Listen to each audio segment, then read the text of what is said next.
जय हिंद दोस्तों, स्वागत है आप सबका शास्त्री पर कम्युनिटी में। हम डिस्कस कर रहे थे पॉलिटी और पार्लियामेंट हमने कंप्लीट कर लिया है फाइनली। तो बहुत बड़ा चैप्टर था, वो कंप्लीट हो गया है। We will be starting with the supreme court now, ठीक है। तो सुप्रीम कोर्ट के चैप्टर के साथ स्टार्ट करेंगे।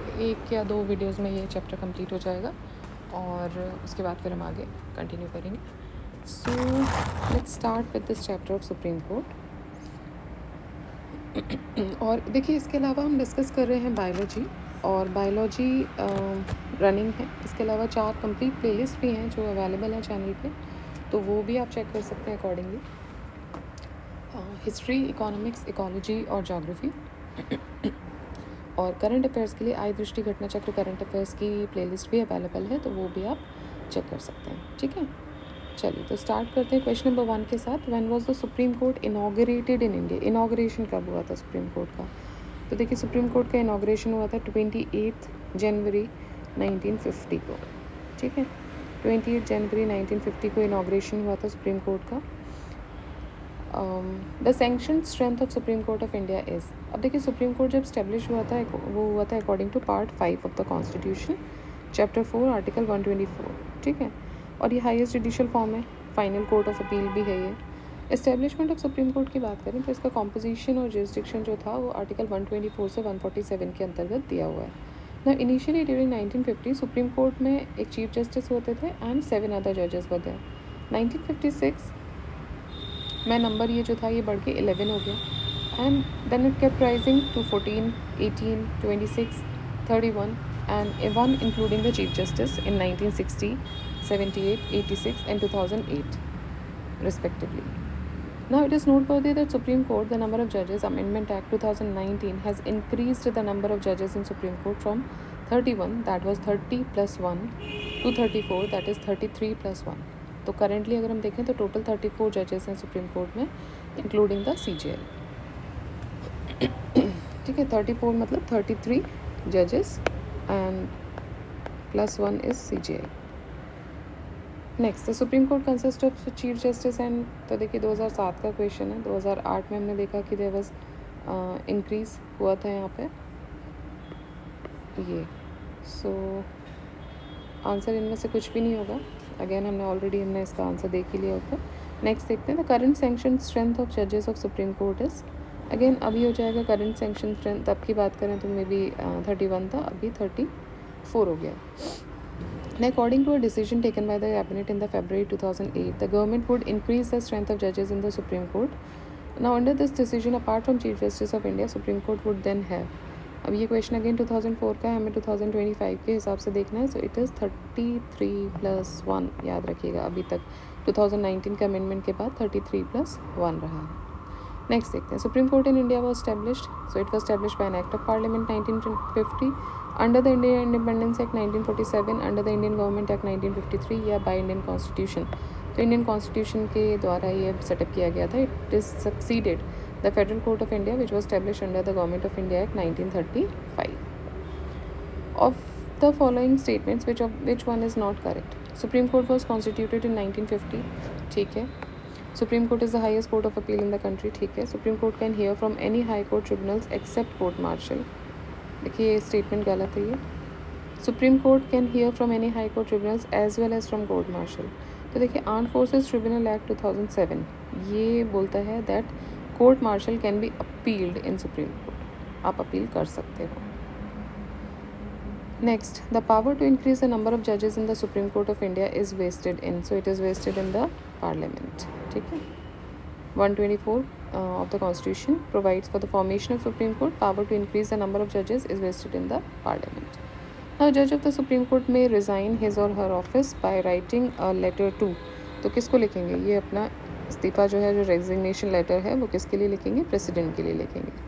So it may be by writing under his hand and seal and address to the president, resign his office. Now, every judge of the Supreme Court shall be appointed by president by warrant under his hand and seal, and shall hold office until he attains the age of 65 years. तो maximum age है इसकी 65 years.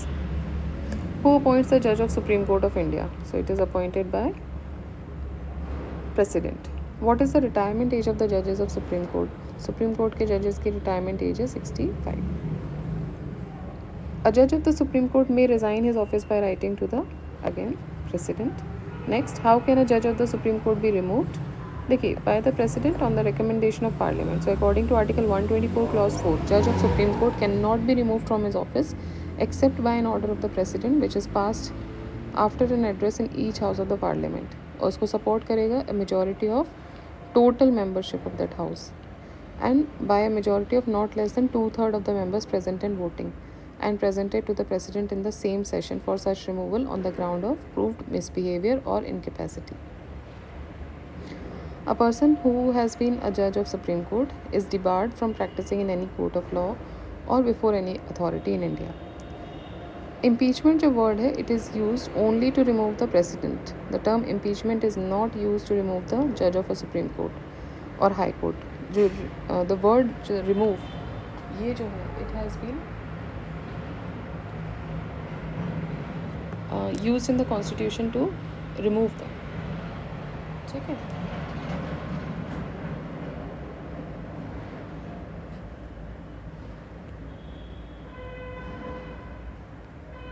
One second, please.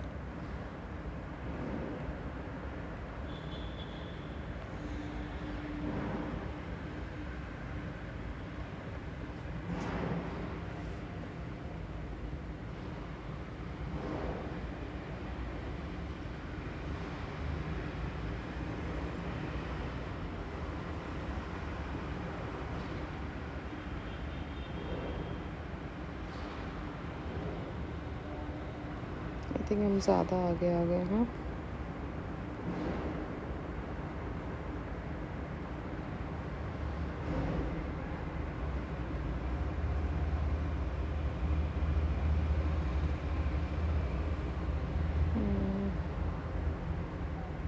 ठीक है, बस या we are almost there.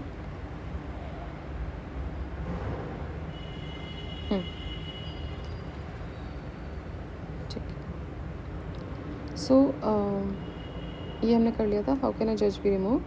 ठीक है. तो पार्लियामेंट जो इम्पीचमेंट जो रिमूवल जो वर्ड है वो उसको the word remove has been used in constitution, उनके लिए इम्पीचमेंट वर्ड यूज़ नहीं हुआ है. नाउ नेक्स्ट इज अ जज of supreme court can be remove by the president of India after an impeachment by the parliament. ठीक है. But याद रखिएगा, impeachment word is only use for president, it is not use for the supreme court जज. The supreme court जज is removed from the office, not impeached. Consider the following statement. The motion to impeach a judge of Supreme Court of India cannot be rejected by the Speaker of the Lok Sabha. As per the Judges Inquiry Act 1968, the Constitution of India defines and gives details of what constitutes incapacity and proved misbehavior of the judges of Supreme Court of India. The details of the process of impeachment of the judges of Supreme Court of India are given in the Judges Inquiry Act 1968. ठीक है. If the motion for impeachment of a judge is taken up for voting, the law requires the motion to be backed by each house of the parliament and supported by a majority of total membership of that house and by not less than 2/3 of the total members of that house present and voting. ठीक है. तो motion जो है इसमें answer हो जाएगा C 3 and 4. Motion to remove a जज of the supreme court of India, ये रिजेक्ट किया जा सकता है by the speaker of Lok Sabha as per the जजेस इंक्वायरी एक्ट 1968.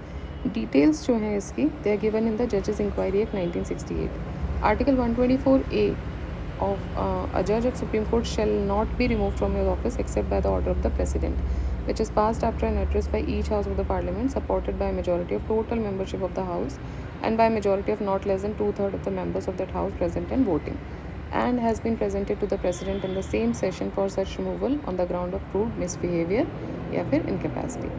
सो जो कॉन्स्टिट्यूशन है ये ग्राउंड देता है रिमूवल के लिए, but it does not define the proof क्या प्रूफ मिसबिहेवियर होगा, क्या इनकेपेसिटी है, वो डिफाइन नहीं किया गया. ठीक है. Next, the age of retirement of supreme court जज in the supreme court is, so it is 65 years.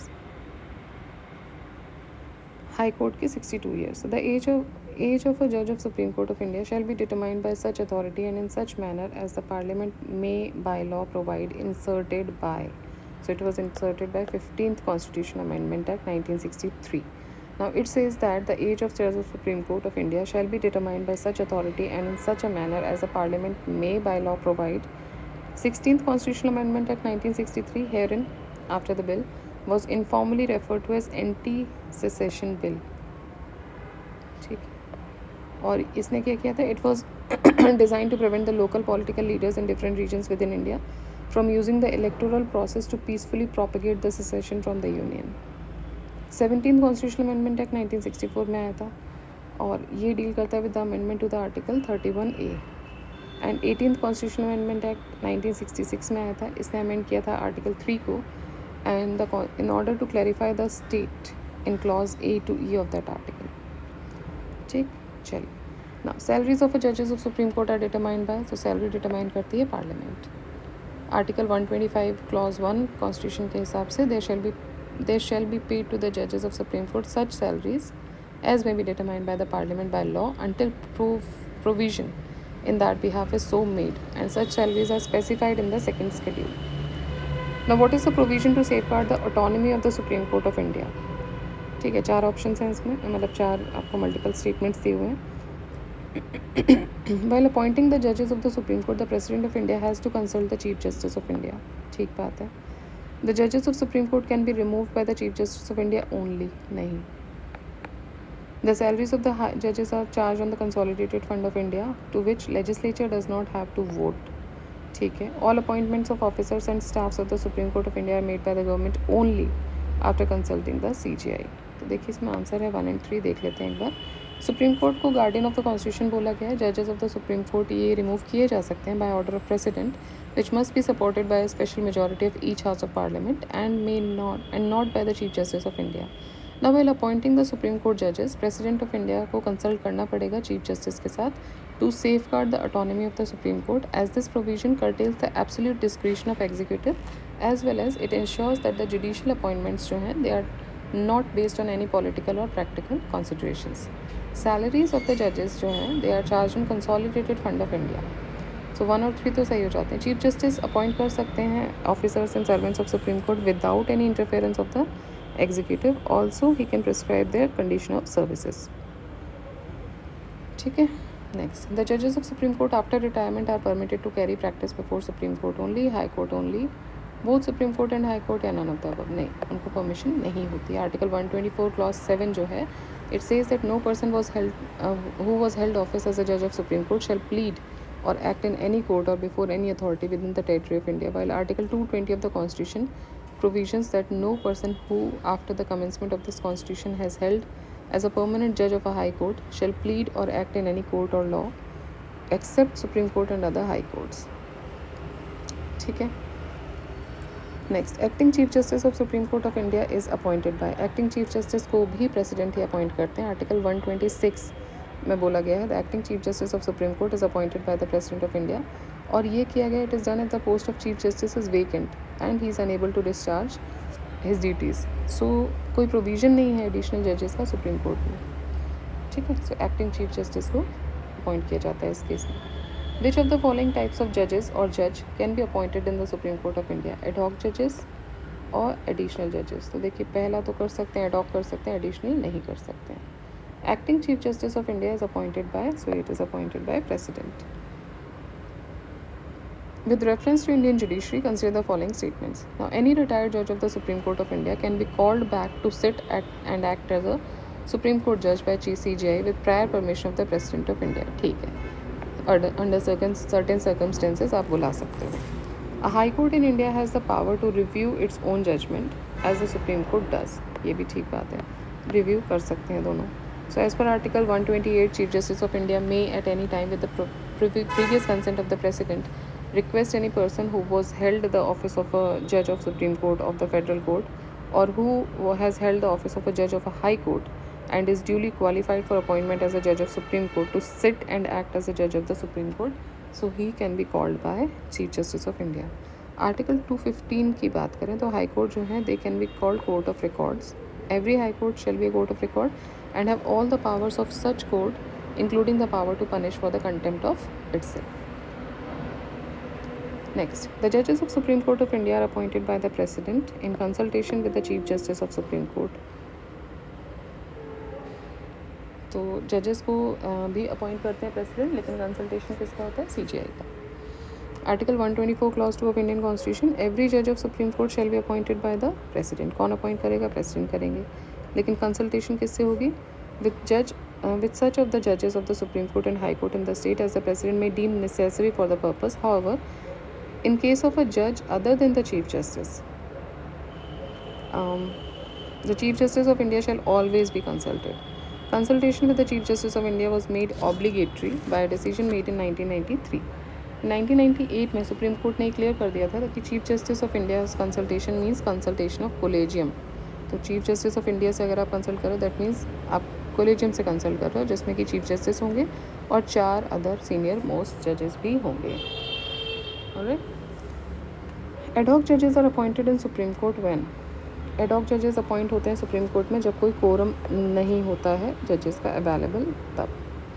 So Article 127 Clause 1 of the Constitution, at any time if there should be quorum of the judges of Supreme Court available to hold or continue any session of the court, the Chief Justice of India may, with the previous consent of the President and after consultation with the Chief Justice of High Court concerned, request in writing the attendance at the sittings of the court and as an ad hoc judge for such period as may be necessary of a judge of a High Court duly qualified for appointment as a judge of the Supreme Court, which is to be designated by the Chief Justice of India. ठीक है. Next, the Indian constitution provides for the appointment of ad hoc जजेस इन supreme court. In which year the collegium system for the appointment of जजेस adopted by the supreme court of India. ये हुआ था 1993 में. ठीक है, 1993 में. So, Collegium system for the appointment of judges adopted by the Supreme Court of India in 1993. It has its genesis in the three Supreme Court judgments collectively known as Three Judges case. Supreme Court's Collegium comprises the Chief Justice of India and a few senior most judges. तो कितने होंगे वो? तो वो होंगे 4 जजेस होंगे. The minimum number of judges of the Supreme Court requiring for hearing any case involving the interpretation of the Constitution. अगर आपको Constitution को interpret करना है तो minimum bench कितने लोगों की होगी? तो minimum bench होगी 5 लोगों की. So 5 judges of the Supreme Court required for hearing any case involving the interpretation of the Constitution. Now it is designated as Constitutional Bench और उसको बोला जाएगा Constitutional Bench. ठीक है. तो ये these were the questions which we discussed in this video. अभी हम इसको और कंटिन्यू करेंगे आगे नेक्स्ट वीडियो में. बहुत लंबा वीडियो हो जाता है फिर, इसलिए विल कीप इट शॉर्ट. और नेक्स्ट में हम अगेन 30 क्वेश्चंस डिस्कस करेंगे. सो अकॉर्डिंगली अराउंड 120 क्वेश्चंस हैं, तो 4 वीडियोज़ में हम इसको कंप्लीट कर लेंगे. Alright, so keep revising, keep studying, do like the video, share the video, subscribe the channel. जय हिंद, जय भारत.